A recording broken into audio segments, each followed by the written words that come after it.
जय हिंद साथियों, मैं आर के स्वामी आप सभी का स्वामी क्लासेस फाजिल्का में स्वागत करता हूं। साथियों, आज हम प्रमुख लेखक सीरीज के अंतर्गत 10वें कवि रस खान जी का विस्तृत अध्ययन करेंगे। साथियों, आज की जो क्लास है उन सभी प्रतियोगी परीक्षाओं के लिए बहुत ही महत्वपूर्ण होने वाली है, जिन प्रतियोगी परीक्षाओं में हिंदी साहित्य से संबंधित प्रश्न पूछे जाते हैं। साथियों, आज की जो क्लास है उसमें आपको बहुत कुछ नया सीखने को मिलेगा, इसलिए वीडियो के अंत तक जुड़े रहें। वीडियो को लाइक और शेयर अवश्य करें। अगर आप हमारे YouTube चैनल पर नए हो तो चैनल को सब्सक्राइब करें, बेल आइकन को अवश्य दबाएं। अगर आपने हमारी पहली वाली क्लासेस अभी तक नहीं देखी है तो आप प्लेलिस्ट में जाकर उन क्लासों को भी अवश्य देखें और हिंदी की बेहतर तैयारी करें। तो शुरू करते हैं आज की क्लास। 10 नंबर पर कवि हैं रस खान जी। रस खान जी का जन्म काल 1548 ईस्वी माना जाता है, लेकिन कुछ पुस्तकों में इनका जन्म काल 1568 ईस्वी भी मिल जाता है।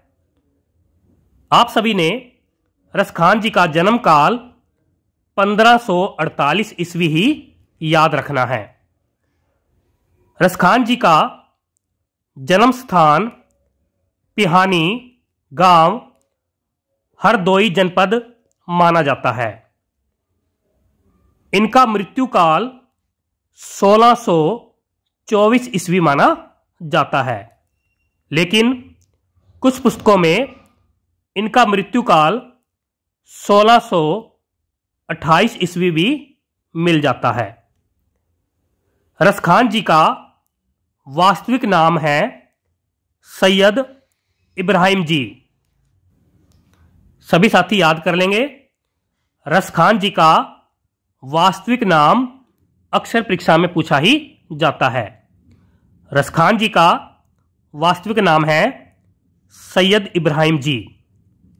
इनके पिता का नाम गंगे खा जी माना जाता है। इनकी माता का नाम मिश्री देवी जी माना जाता है। सभी साथी याद कर लेंगे। यहां तक ओके है सभी को? एक बार फिर से देख लो। रस खान जी का जन्म 1548 ईस्वी में पिहानी गांव हरदोई जनपद में हुआ और इनकी मृत्यु 1624 ईस्वी में हुई मानी जाती है। इनका वास्तविक नाम सैयद इब्राहिम जी माना जाता है। इनके पिता का नाम गंगे खा जी और माता का नाम मिश्री देवी जी माना जाता है। आगे देखते हैं। वंश रस खान जी का वंश मुगल वंश माना जाता है। ये दिल्ली में रहते थे। रस खान जी के गुरु का नाम गोस्वामी विठलनाथ जी माना जाता है। रस की खान कृष्ण भक्त कवि रस खान जी के जीवन वृत्त के संबंध में कोई निश्चित प्रामाणिक सामग्री प्राप्त नहीं होती है। रस खान जी को संप्रदाय निरपेक्ष कृष्ण भक्त कवि के रूप में जाना जाता है। रस खान जी को फारसी और संस्कृत भाषा का अच्छा ज्ञान था। आगे देखते हैं। रस खान जी को किसी लड़की से प्रेम था जो शीघ्र ही परिवर्तित होकर कृष्ण के प्रति अलौकिक प्रेम में बदल गया। मुसलमान होते हुए भी रस खान जी ने तन मन से श्री कृष्ण जी की भक्ति की है, यानी कि रसखान जी कृष्ण भक्त कवि माने जाते हैं। आगे देखते हैं।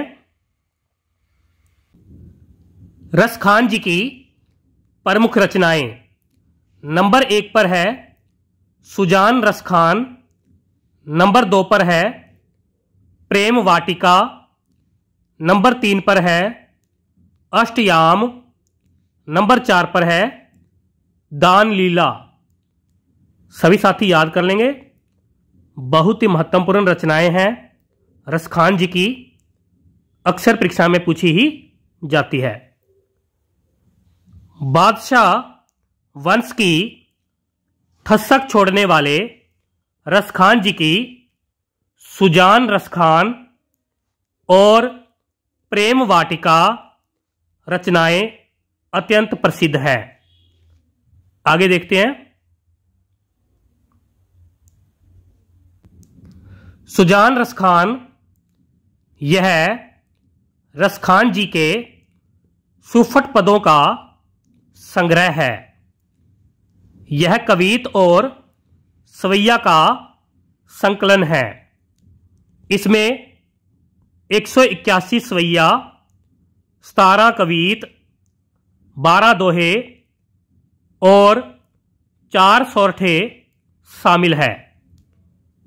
सुजान रसखान में राधा कृष्ण जी की रूप माधुरी लीला संबंधित भक्ति के प्रेम प्रसंग शामिल है। सभी साथी याद कर लेंगे। आगे देखते हैं। प्रेम वाटिका, इसमें 53 दोहों में प्रेम के गूढ़ तत्वों का निरूपण किया गया है। इस रचना में कृष्ण और राधा को माली और मालिन के रूप में दिखाया गया है। सभी साथी याद कर लेंगे। प्रेम वाटिका रसखान जी की बहुत ही महत्वपूर्ण रचना है। इसमें राधा कृष्ण को माली और मालिन के रूप में दिखाया गया है। आगे देखते हैं। अष्टयाम, इसमें रसखान जी ने दोहों के माध्यम से श्री कृष्ण जी का प्रातः जागरण से रात्रि शयन पर्यंत उनकी दिनचर्या का सुंदर वर्णन किया है। सभी साथी याद कर लेंगे। अष्टयाम में रसखान जी ने श्री कृष्ण जी की प्रातःकाल से लेकर रात्रि शयन तक की दिनचर्या का वर्णन किया है। आगे देखते हैं। दान लीला, यह 11 छंदों की छोटी सी रचना है। यह राधा कृष्ण जी के पौराणिक प्रसंगों पर आधारित है। रसखान जी सवैया छंदों में कृष्ण लीला का गान करने वाले प्रथम कवि माने जाते हैं। आचार्य रामचंद्र शुक्ल जी के अनुसार शुद्ध ब्रज भाषा का चलतापन और सफाई रसखान जी और घनानंद जी की रचनाओं में है। यह अत्यंत दुर्लभ है। सभी साथी याद कर लेंगे। आगे देखते हैं। भारतेंदु हरीशचंद्र जी ने रसखान जी के बारे में लिखा है, इन मुसलमान हरिजन पर केतिन हिंदू वारिये। बहुत ही महत्वपूर्ण कथन है, अक्सर परीक्षा में पूछा ही जाता है। भारतेंदु जी रसखान जी के बारे में क्या कहते हैं? इन मुसलमान हरिजन पर केतिन हिंदू वारिये। सभी साथी याद कर लेंगे। आगे देखते हैं। नागरी प्रचारणी सभा द्वारा काशी से रसखान जी की सभी रचनाओं का संग्रह रसखान ग्रंथावली नाम से प्रकाशित किया गया है। रसखान जी के काव्य में जो रस है वह अत्यंत दुर्लभ है।